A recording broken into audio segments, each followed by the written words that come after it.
Hi,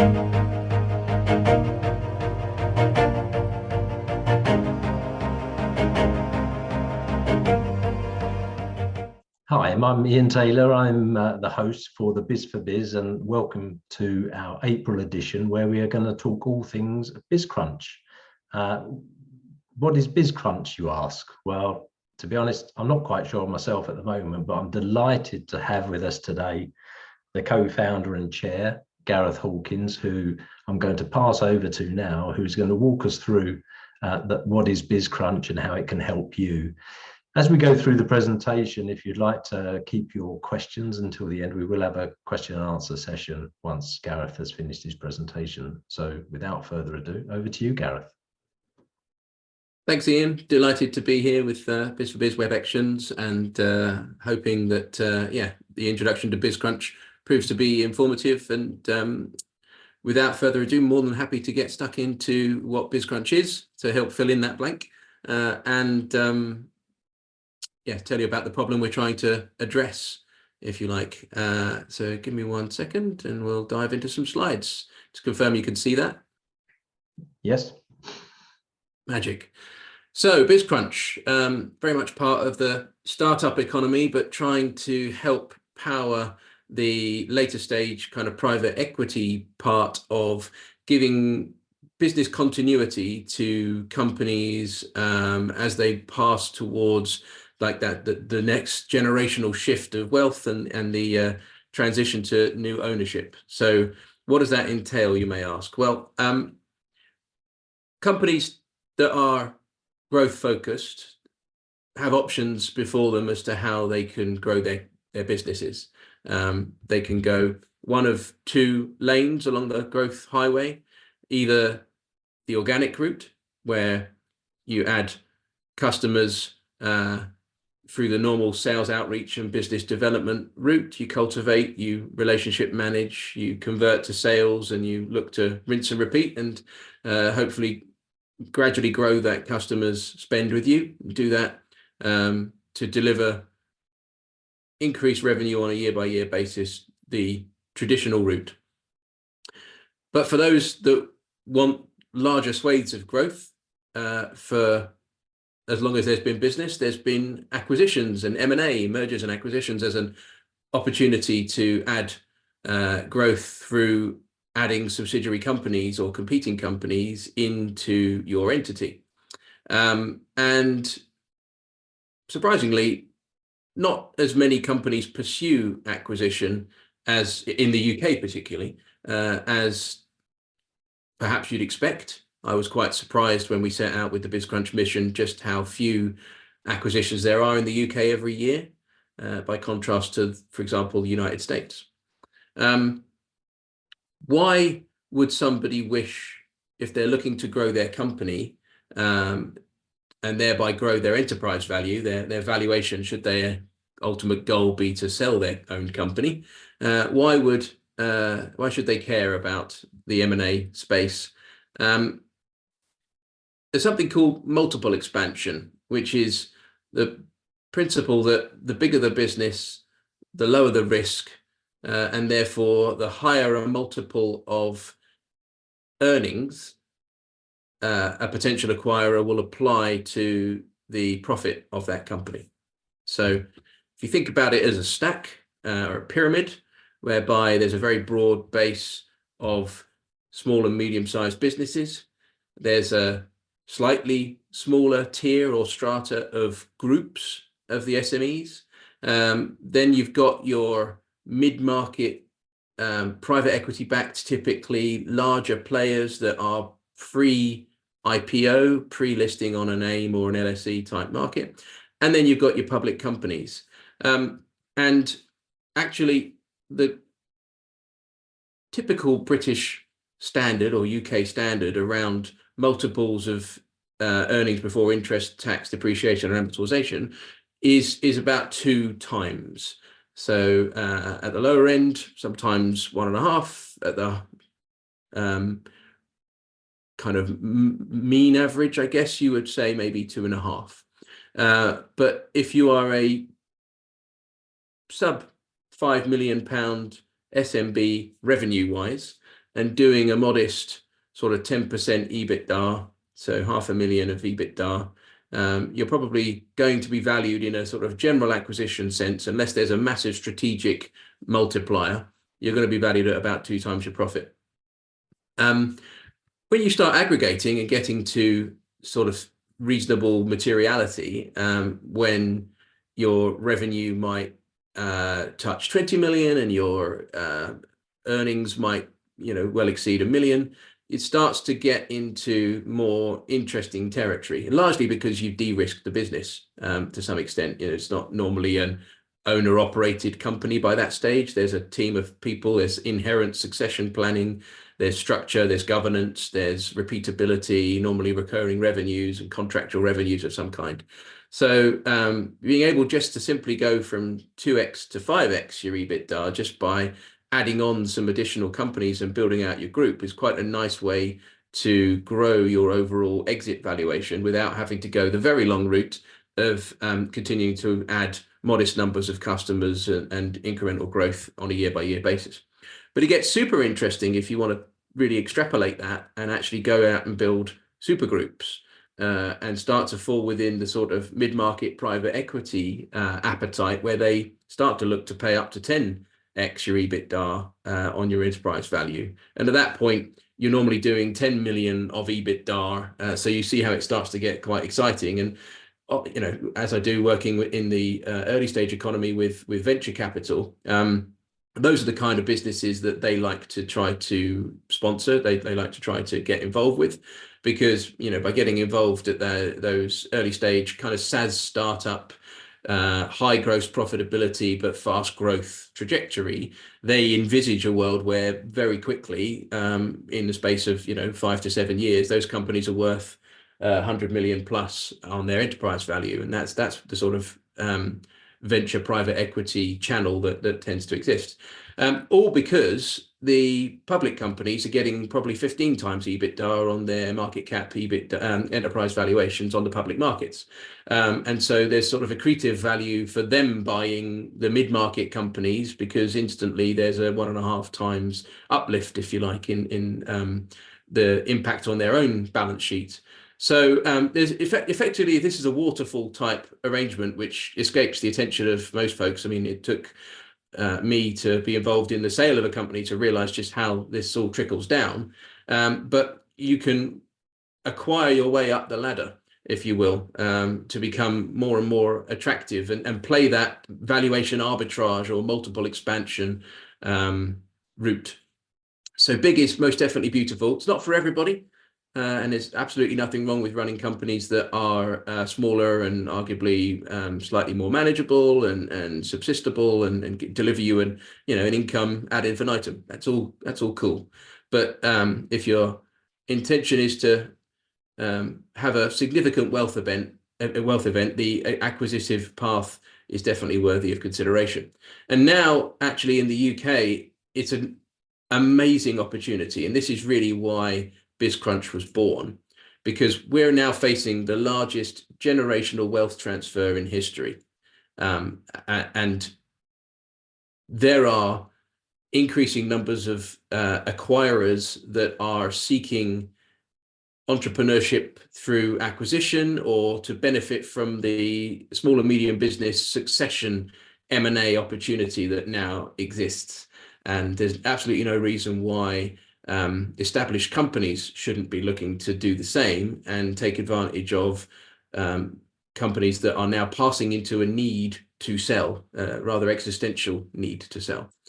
And so what is that existential need? Well, it may interest you to know that there are 5.6 million active companies on UK Companies House, but only 1.3 million of those actually employ people. So you've got a good 4.3 million companies on UK's Companies House that are either SPVs or are one-person shows, are not actually employers, but they might have a VAT scheme, or they might have PAYE as a means to pay the proprietor, but they don't necessarily have more than one employee. So that's quite an interesting concentration that we already have in the UK economy. But a recent survey determined that 28% of those employers are actually at any given time considering exiting. So there's a good 360,000 companies that will need to sell over the next few years. And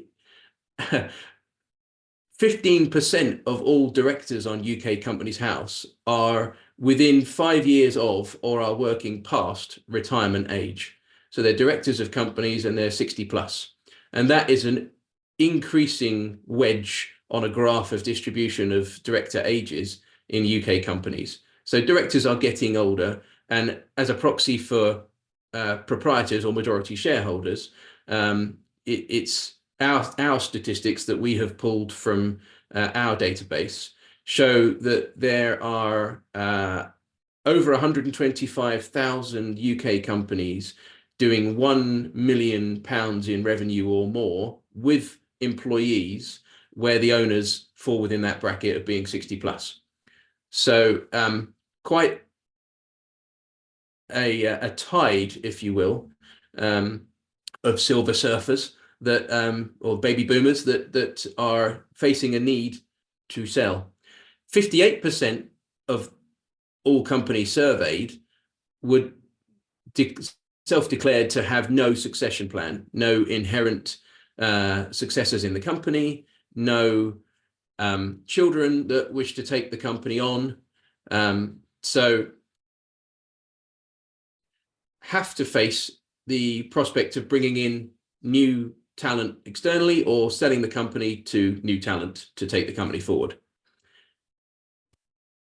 At any given time, there are about 50,000 UK companies estimated as for sale or found on the sort of marketplace websites, the broker websites where they've just been listed and hope that people stumble across them.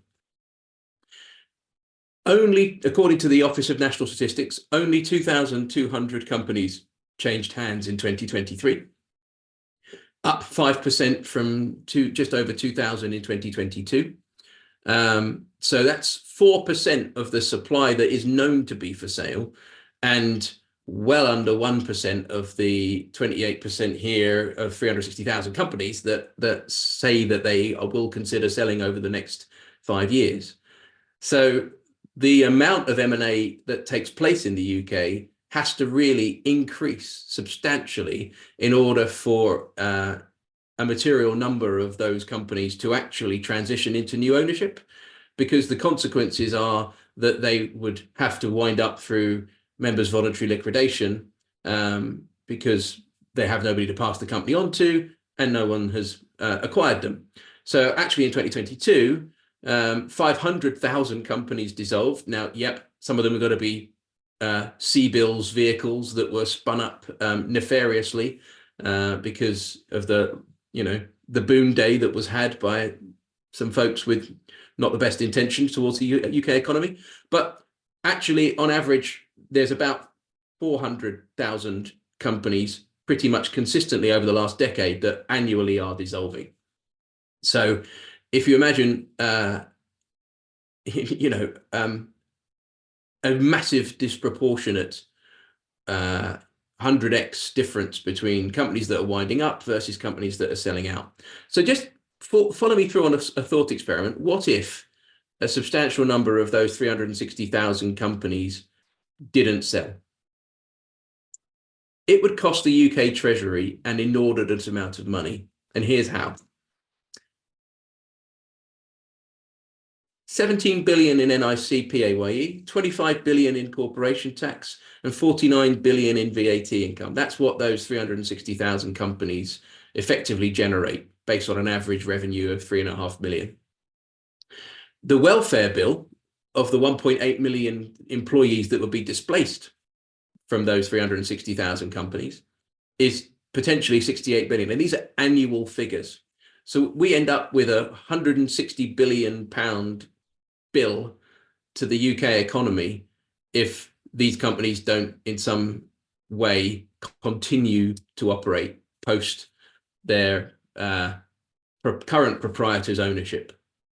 So we saw this as a massive problem for the UK economy. And actually, we're not the only ones, because there are numerous searchers, let's use that phrase, that are now looking to try and help resolve this problem by providing new ownership opportunities to those incumbent owners. In the US, they face this on an even bigger scale. And this is the same in Australia and South Africa and Canada and Germany. The retiring generation are going to leave a gaping hole in most of these Western established economies.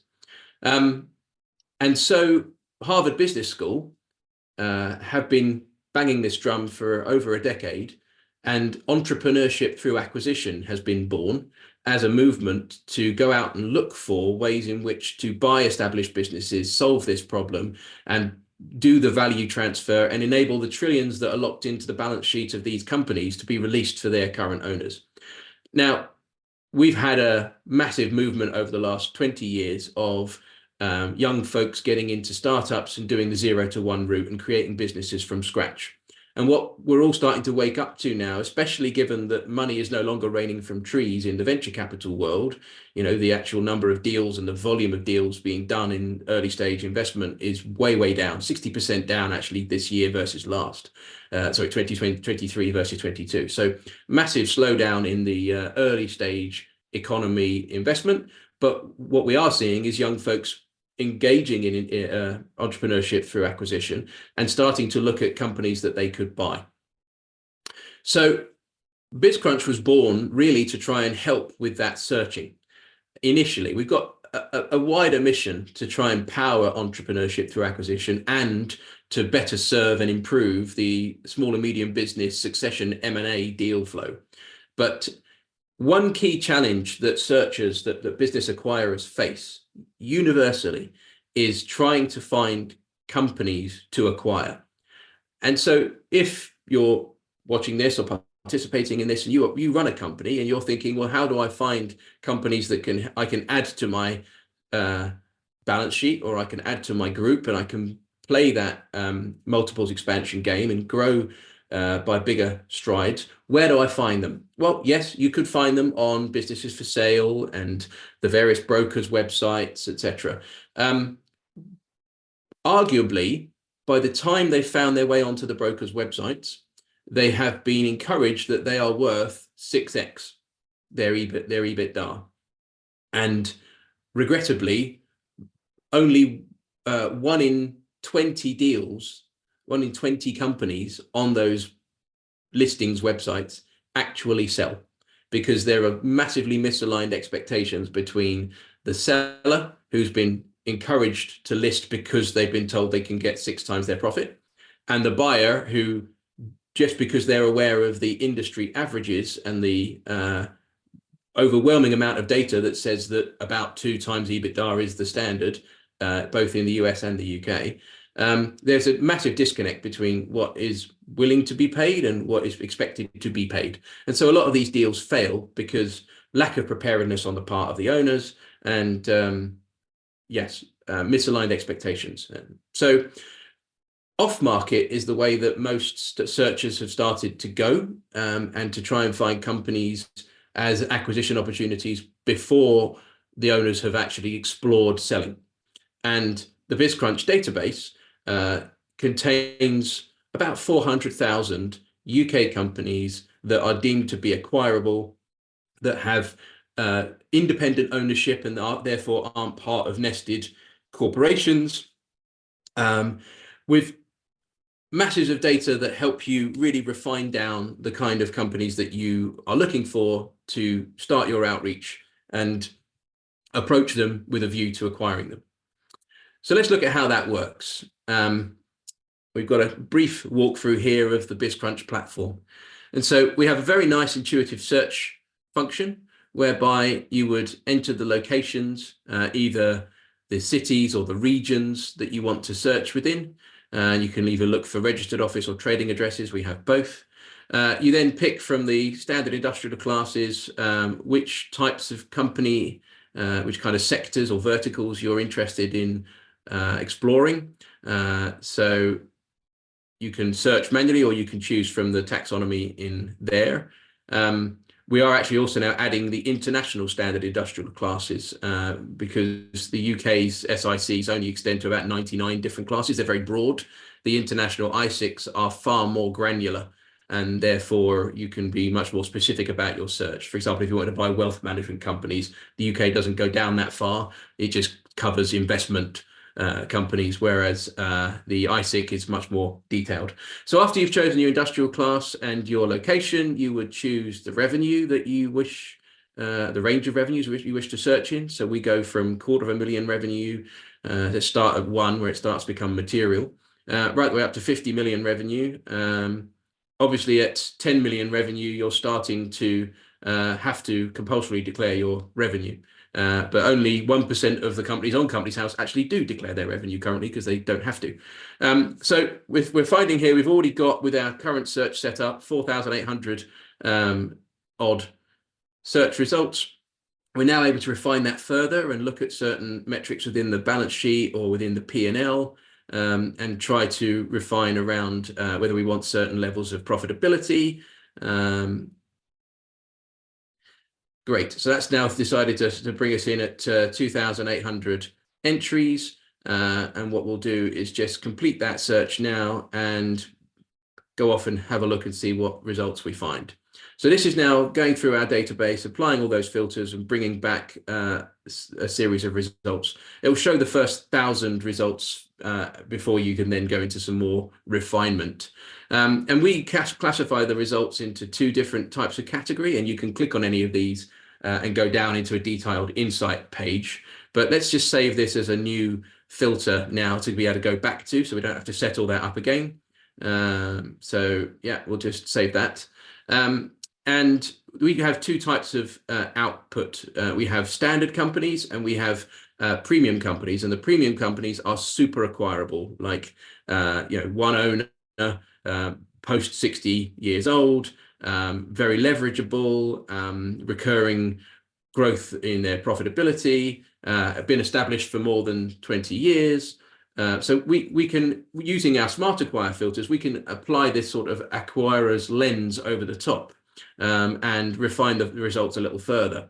So now here we've got, let's just do a slight adjustment. So now we've got 1,083 results here to return. And you'll see in a moment, I think that there are some premium results hopefully listed. They'll show out in gold as we go through this list. So here it will tell you how it breaks down. So how many premium and standard, so 128 premium and 872 standards. And then because we run a credits-based system, it will tell you how many credits you would need in order to export those 1,000 records. And I'll show you in a moment our pricing tiers, but the pricing basically just the more you spend as a subscription every month, the more of the export credits that you get, and therefore the more companies that you can export. We enrich those companies with not just the financial data and the location data, but we also add domains and narrative, but also the owner's direct business contact information. So who are the owners? How much do they own of the company? Where can we find them on email or LinkedIn or whatever? So here we're showing how you would then buy the package to be able to subscribe. We go back to our save filters and we will load, for example, one of the filters that we've done, load that search.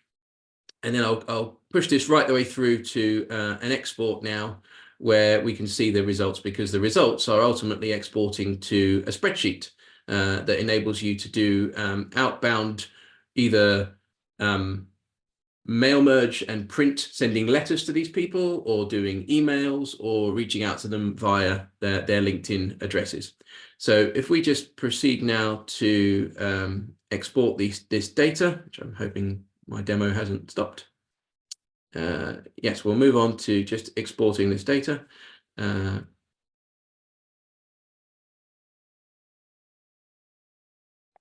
go here. Just while we're on this section, you can see the gold entry there of apparel manufacturing company. That's one of the premium entries that we show. The pink capsules there underneath are the smart acquire filters that have been applied. But what we're really trying to demonstrate is here you can get very granular with your search, so you can make sure that your credits go as far as possible. You don't just end up with this massive kind of generic list. You get to a list that is very specific to your thesis about the kind of companies and financial performance that you want to explore. So you click to export, and once you've exported, it'll give you an option in a second as to what you want to export, so which data points. So we see here that we've got the opportunity to export all data, address data, the financials, contact data, and whether we want to re-export anything previous. So we can untick export previous and make sure we're not duplicating our records. And then it gives you a breakdown of whether you want emails to be included for the standard and premium companies. So we're just saving that file, exporting that record or that batch, and then that batch will be openable in any spreadsheet program, Google Sheets or Microsoft Excel or whatever is your preference. And just to sort of sit on there for a second, what you end up with is a raft of data with the contact information, the financial information, and a few other metrics that help you to plan your search. So that's BizCrunch as from a demo perspective. I'll just go into a little more detail, if I can, about what brought us to this path, shall I say. So hopefully you can see my screen still. Do say if you can't. No, I can't see. No. Okay, let's try that again. There we are. Good. So this is our team. So yeah, I'm one of the co-founders. There's three of us, Alfie, Adam, and myself. Adam runs product. Alfie is the customer-facing member of our team that does all of our onboarding and helps with our post-customer success. And we have Guy and Kirsty, who are two very experienced M&A professionals who are our current advisors. The product I've demonstrated there is very much for the acquiring side. And in addition to that, we offer done-for-you outreach. So once you've found these companies to outreach to, we can actually undertake, for our annual subscribers, we undertake on their behalf an outreach service to try and save them the time of doing the letter posting and the emailing and the LinkedIn, because we've got some pretty perfected outreach tools now.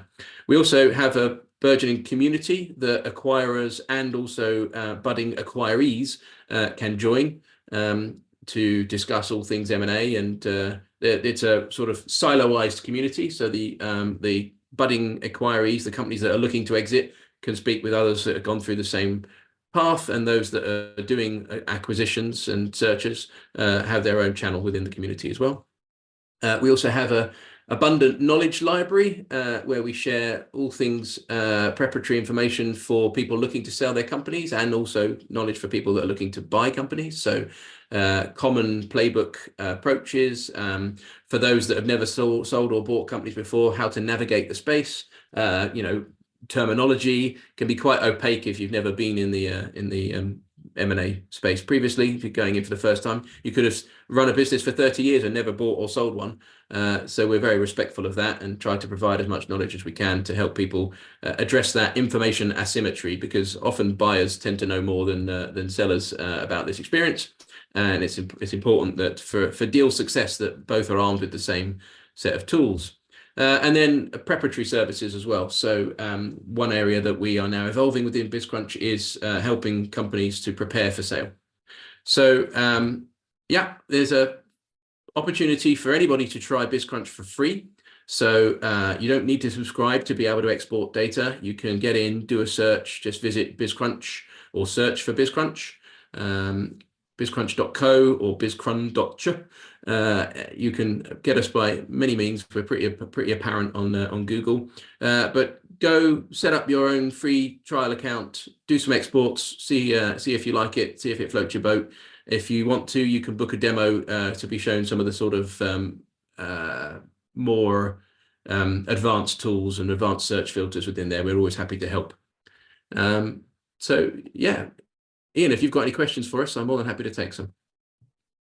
Yeah, no, I wouldn't mind just starting off with a question or two, because I think that was Really fascinating. Thanks, Gareth. I think it's quite interesting when you talk about the path to growth and acquisition and the US versus us.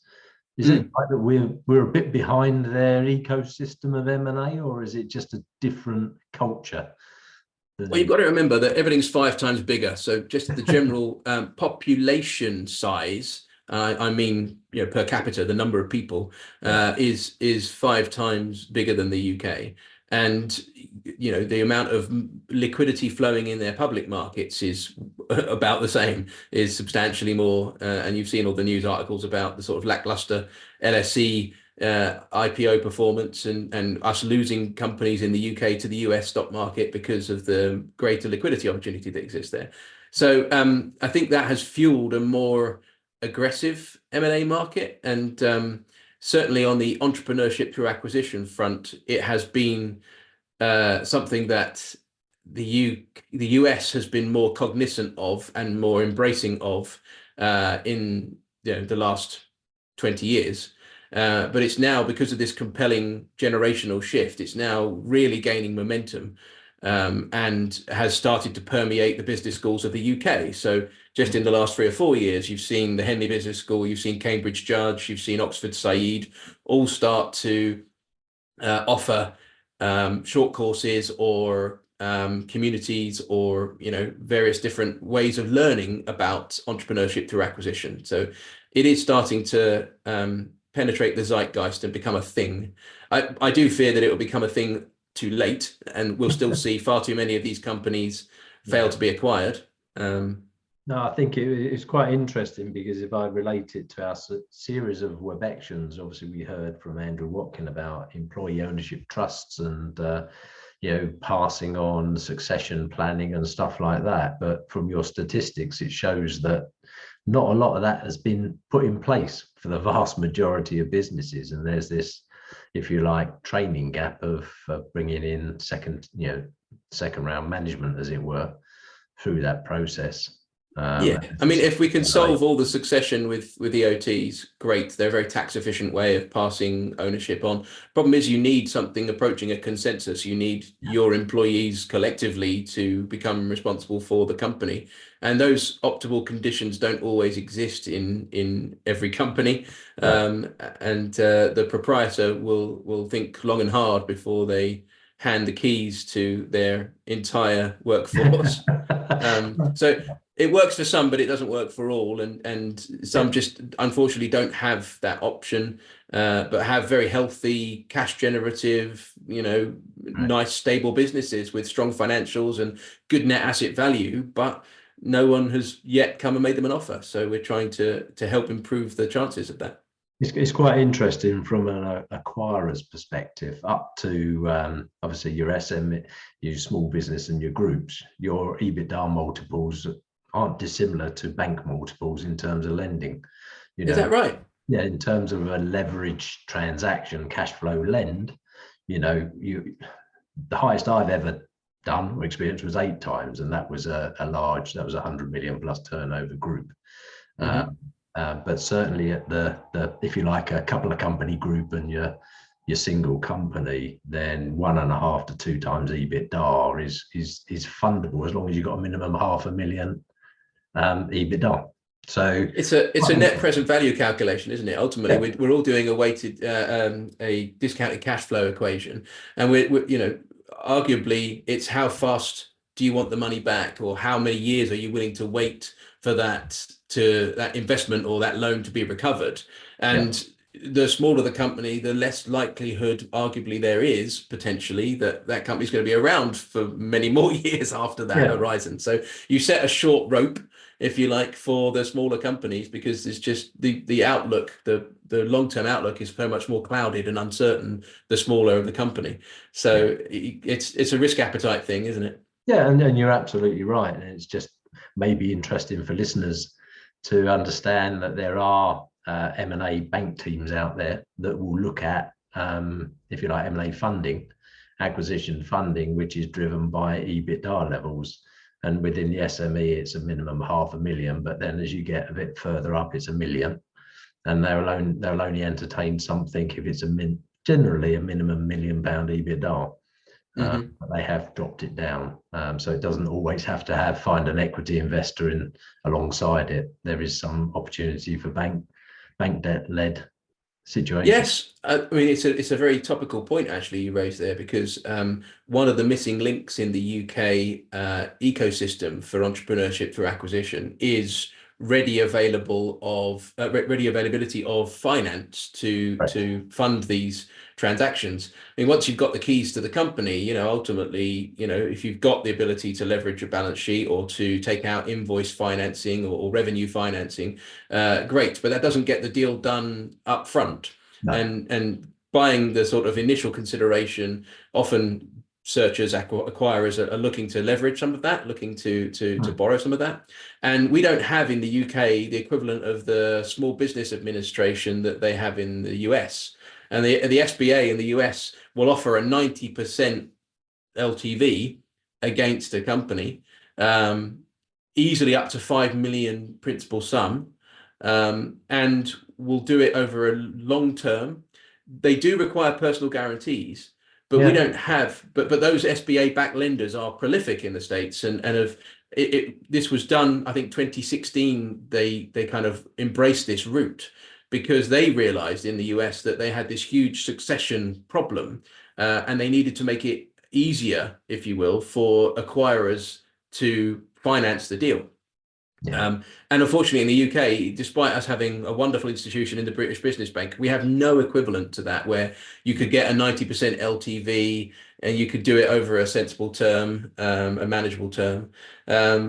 And you can do it up to that sort of 5 million window. We got a number of lenders. I mean, I saw a product from Yorkshire Bank recently, but specifically acquisition lending, at 20% APY and a personal guarantee, and a £1 million maximum ticket size.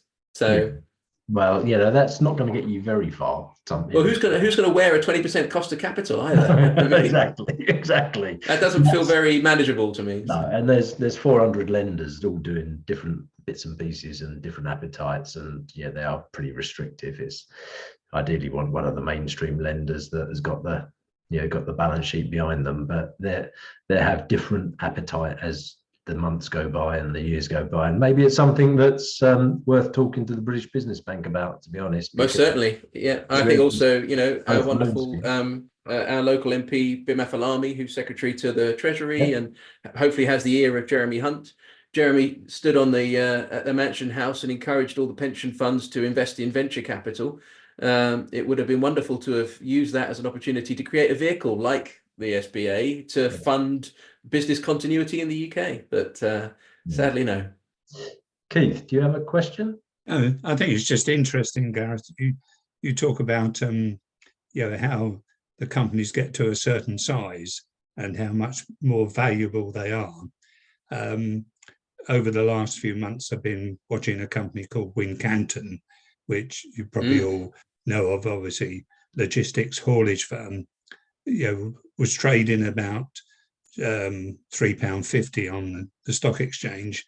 Obviously, they're now being acquired, and that value is just over £6. So it shows the interest that once you get a good company like that, what its true value could be to a larger acquirer. Well, it also speaks to the undervaluation of the UK listed companies. So yes, exactly. We actually have the opposite flow happening to what I've spoken about today. There should be this conveyor of companies being taken to public listing, but because we're currently, as a country, our public companies are effectively at a discount to the global competitors.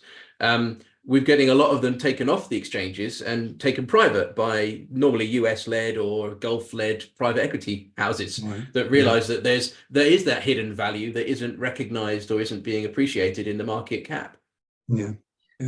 That's interesting. I think it'd be interesting to see how that curve changes if interest rates start to come down. Whereas, and generally speaking, when interest rates come down, stock market values go up.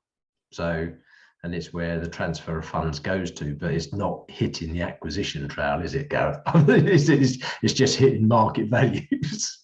So very well said. Yeah, no, sadly it hasn't trickled through yet, and I don't think that window will open this side of winter. No, agreed. I agree with that. Yeah. So I haven't got any other questions at the moment. So with that, Gareth, I would like to thank you very much for that presentation. You've given the contact details, and clearly you can all get to the Biz4Biz website, biz4biz.org website, and further details can be found there. So if you missed those contact details, we are recording this and it will be posted on the website and in social media, so you'll be able to hopefully circle round and get that information. So with that, thank you again, Gareth, and everyone have a good rest of the day. Thank you, Gareth. Thanks, Ian. Very Thanks, good. everyone. Cheers. All the best.